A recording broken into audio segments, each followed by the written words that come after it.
እንግዲህ ቴዲ ቶማስን አስወገደው።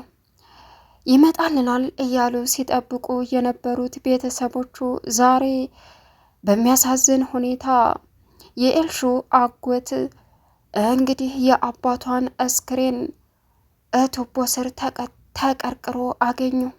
እናም መረጃ ያገኘው በነገራችን ላይ መጀመሪያ ስልኩ ወድቆ እንደተገኘ ተደውሎለት ነበረ። ሄለን ቶማስ ይመጣል እያለች እየጠበቀች ነበረ። የብሶት የመደበቂያ አንተ እኮ ነህ እምን ገባህብኝ እያለችም ነበረ። ተደውሎ የባሏ ሞት ተነገራት። በእርግጥ እሷ በጭራሽ እሱ እንዲሞት አትፈልግም ነበረ። በእርግጥ የአዶናይን አባት ከወራት በፊት አስወግዳለች። አሁንም ሌላ ሰው ትጨምራለች። ግን ደግሞ በፍጹም ቶማስን አስወግደዋለሁ ብላ አልጠበቀችም ነበር። አሁን ሊበቀላት ስለፈለገ ባሏን ነጠቃት። ቴዲ በጣም ያሳዝናል። እንግዲህ አሁን አባቱን ያጣው አሁን መጥቶ በጣም በሚያዝን ሁኔታ የኤልሹ ወንድም እየተሰቃየ ይገኛል። እንዴት ነው ተረጋግቼ የተቀመጥኩት እያለም ራሱን ይወቅሳል። አባቴን አጣው እኩል ሆና አዶናይ አለው።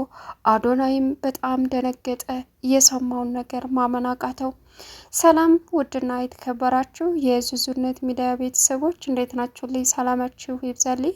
ለዚህ ቻናል አዲስ የሆናችሁ ሰብስክራይብ ያደረጋችሁ ቪዲዮውን እስከ መጨረሻው ተከታተሉ። ዛሬ እንግዲህ እንግዳ ቀጣይ ፓርቲ ይዘን መጥተናል። በጣም በሚያሳዝን ሁኔታ ቶማስን አስወግደው ቱቦ ስር ሬሳውን ጥለው ተገኝቷል። ይሄንን የሰማው እንግዲህ የኤልሹ አጎት እንዴት ብዬ ልንገራት?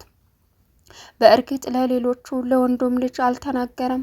ለሷ ግን አስቀድሞ ጠንካራ መሆን አለብሽ የኔ ትንሽዬ ልጅ እያለም እኔ አጎትሽ ግን ሁል ጊዜም ከጎንሽ ነኝ እያለ መጀመሪያ ዳርዳሩን ጀመር። አውቃለሁ አጎቴ፣ ግን ምንድነው የተፈጠረው? ምንድን ነው አለችው። እሱም ያለውን ነገር ለመንገር በጣም ጨነቀው። አንዴ አባትሽ ሙቶ ቱቦ ስር ወርቆልሻል ነው ምላት፣ ሄዱና ራሳችሁን አንሱ ነው ምላት። ልበላት እንጂ አው ሀዘንን በሚወዱት ሰው ሲነገር ነው የሚሻለው በማለትም እንግዲህ አጎቷ ማመናታት ጀመረ። አሁን ኤልሹ በእርግጥ በጣም እኑኑ ላይ ያላት አመለካከት መጥፎ ሴራ ነው። የኑንን ወረቀት ሰርቃም ነበረ። እናም አሁን ላይ የተፈጠረው ነገር ከባድ ነው እና እንግዲህ እኔ ከጎንሽ ነኝ ሁሉን ጊዜም። ይኸውልሽ ኤልሹዬ አንቺ ጠንካራ መሆን አለብሽ አላት። አጎቴ እሺ የሆነ ነገርም ነግርሽ ነበረኝ፣ ንገረኝ፣ ምንድን ነው አስጨነከኝ አለችው። ይኸውልሽ ኤልሹዬ አጎትሽን አባትሽን ማን እንደገደለው ባላቅም ተገሎ ቱቦ ስር ወርቆልሻል ሲላት፣ እያቀለድክ መሆን አለበት፣ የኔ አባት አይሞትም አለችው። እንግዲህ ምን ላድርግ፣ ሬሳችሁን ሂዱና አንሱ አላት። ከዛም ኤልሹ ቁማ አዙሯት ራሷን ስታወደቀች። አሁን እንግዲህ አጎቷ ሄለን ላይ ያለው አመለካከት በጣም ከባድ ነው። ሄለን ባልሽን አስገድለሽ አንቺ መጨረሻሽ ምን እንደሆነ ጠብቄ፣ ከሱ ሞት በላይ የሚያሰቃይሽ ያንቺ በዱንያ መኖር ነው። የቴ ልጅ ደግሞ ምንም ቢሆን እንዲከፋው አላደርግም እኔ እያለሁኝ አለ። ሄለን ብቻዋን እክላሷ ገብታ እያለቀሰኝ ነበር። የኔ መደበቂያ ቶምዬ፣ አንተ እኮ ሁሉ ነገሬ ነህ። እኔ ለአንተ መልካም አልሆንኩኝም፣ አንተ ለእኔ መልካም ነህ፣ ሁሉ ነገሬ ነህ። ምን ልሆንልህ? እምን ገብተህ ነው? ቢያንስ ስልክህን አንስተ አለው በለኝ፣ ምን ይሆነ ነው እያለች መጨነቅ ጀመረች። እንግዲህ አባት ያልመጣም ማም አላትን። ልጁም የቶማስ ልጅ እስካሁን የለም፣ በቃ ወጥቼ እፈልጋለሁ፣ እስከ መቼ ነው እንደዚህ ተቀምጬ አላት። ይኸውልህ መረጋጋት አለብህ፣ በፍጹም እንደዚህ ሊሆን አይችልም፣ እኔ በቃለሁ አለችው። እንዴ ባብ ዳዲ እስካሁን ድረስ ስንት ቀኑ አላት። ከዛም አጎቴን ላገኘው ልወጣ ነው ሲላትም ሄለን ተሸመቀቀች። እና እዚህ እስኪ ናፍቀኝ ነበር አለችው። ከዛም አጎትየው መጣ። አዲስ ነገር አላገኘም? በእርግጥ አንድ አዲስ ነገር አለ፣ ልመጣ እኮ ስል ነው ያገኘውክ አለው። ከዛ አጎትየውም እኔ ቀደምኳ፣ አሁን አባት አዲስ ነገር አለ አለና ምንድን ነው አጎቴ? አይ የለም፣ በእርግጥ አዲስ ነገር የምልህ ስልክ ወርቆ ተገኝቷል፣ በዛ ደግሞ እያጣራን ነው አለው። እሺ ምንድን ነው ሲልም አጎትየው እንግዲህ አይ ኤልሹን ላግኛት ብሎ ፎቅ ወጣ። ሄለን አሁን ግራ ተጋባች። ስልክን መደወል አበዛች፣ ግን ስልኩ አይነሳም። ደጋግመን ስልክ መሞከር አለብን አለችው። እሺ እኔ ወጥቼ መፈለግ አለብኝ ማሚ፣ እኔ እዚህ ቁጭ ብዬ ልፈነዳ ነው አላት። ኤልሹ እንግዲህ የአባቷን መሞት ስትሰማ የመጨረሻ ዓለም ተደፋችባት። አባቷ ሁሉ ነገሯ ነው። በእርግጥ እሷ መጥፎ ሴት ናት፣ በጣም በጣም በሚያሳዝን ሁኔታ። አሁን ግን የሰማችው ነገር ለእሷ ትልቅ ጉብዳ ነበረ። ሌላው እንግዲህ በጣም በሚከብድና በሚያሳዝን ሁኔታ ላይ ያለው አዶኔ አሁን በብዙ ነገር ተወጣጠረ። አባቴን አስወገዱ፣ ጋሽን ደግሞ ለምን ነጠቁን? ስለዚህ እዚህ ቤት ሆን ተብሎ የሚሰራ ነገር አለ እያለም ማሰብ ጀመረ። የኑኑን ወረቀት አውጥታ ኤልሹ ማየት አለብኝ ስትልም ኑኑ እንዳጋጣሚ መጣች። ይህ ወረቀት ምንድን ነው ማየት አለብኝ እያለች ምንድን ነው ወረቀቱ አለ ዘው ብሎ ገብቶ አዶናይ። አይ ምንም እና አብረን ይዘሽ ነይ አላት። አይ ይሄ እኔም ብቻ ነው የሚመለከተው አንተን አይደለም፣ እኔ ካየሁት በኋላ ታያለህ፣ አይቻልም አብረን ነው ሲላት፣ አይ እንግዲህ አሰማም እንዴ ብላ አስቀመጠችው። ኑኑ ስትመጣ ያ ወረቀት እዛ ነው። አይሆንም አይሆንም አለች። ልቀቂ እባክሽ፣ መብቴ ነው ማየት፣ ጉድሽ ይጋለጣል አለቻት።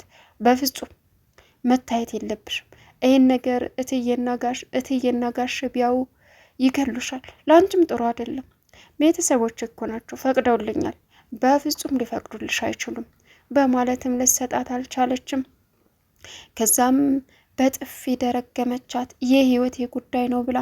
ከዛ በፊት ለአዶናይ ነገር እየሰካች ነበረ። እዩልክ ከወንድሜ ጋር ይቺ ቆሻሻ ገረድ እየተላላጠች ነው የምታሳየው አክት፣ እሷን እንዳፈቅራት የማታደርገው ነገር የለም። በዛ ላይ ብቻቸውን ቤተ ክርስቲያን ሄደው ውለው መጡ። ስለዚህ ሲላትም አረ ማለት አላት። የብሬን ነው አለችው።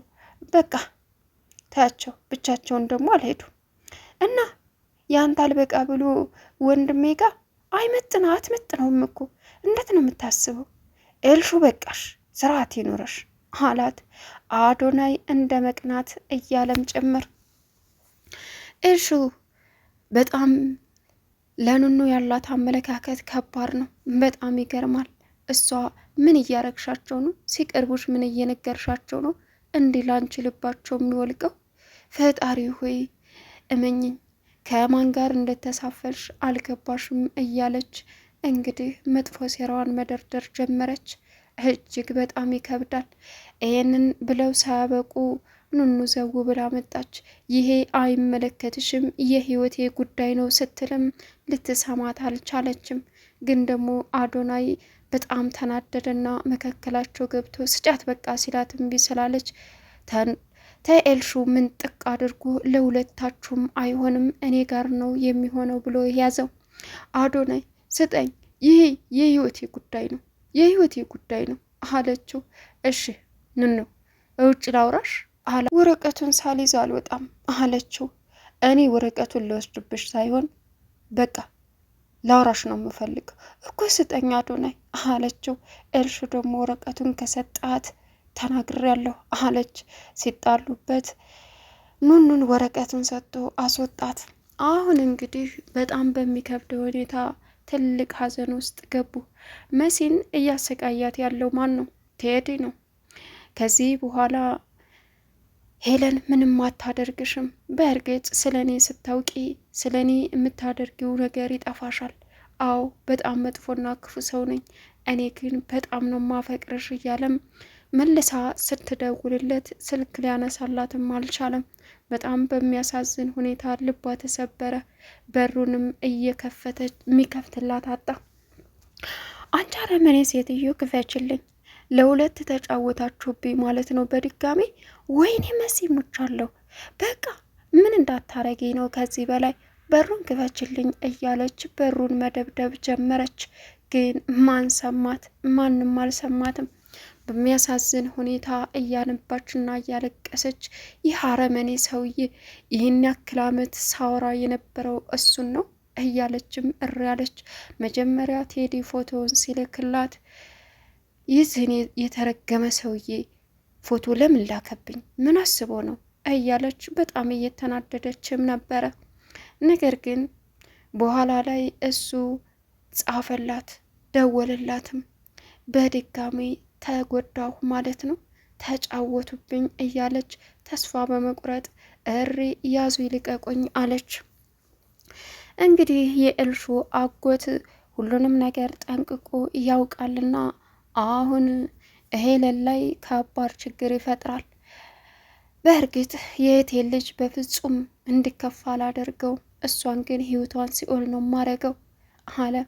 ከዛም ሳሎን የእህቱ ልጅና ሄለን ቁጭ ባሉበት ኤልሹ ጋር እየበረረ ሲሄድ አገኙት።